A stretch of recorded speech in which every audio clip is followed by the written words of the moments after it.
ఏంటి ఇందులో ఏదో కదులుతుంది? ఏంట్రా అది? గణేష్ బొమ్మరా, ఇందులో ఏదో కదులుతుంది.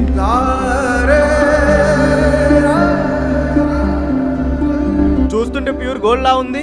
కాదు, రోల్డ్ గోల్డ్. ఆ రెడ్డి ఫ్రీగా వార్నింగ్ ఇచ్చి టిప్ కింద దీనిని నా చేతిలో పెట్టాడు. నీ అప్పు తీరాలంటే నువ్వు ఒక పని చేయాలి మావా. మళ్ళీ దొంగతనం చేయాలా?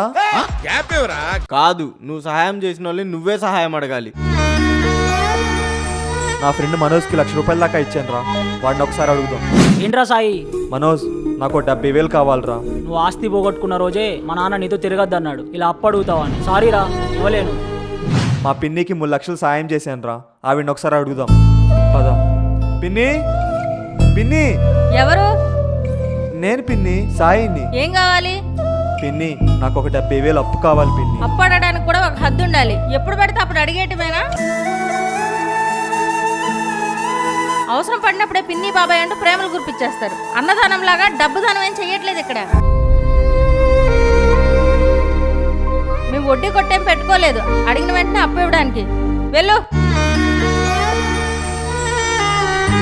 లక్షలు ఖర్చు పెట్టిన చేతులు ఇలా 100ల కోసం అడుగుతున్నాయంటే దాని అర్థం నేను ఖర్చు పెట్టిన లక్షలు సరైన వాళ్ళ కోసం కాదని ఇప్పుడే అర్థమైంది.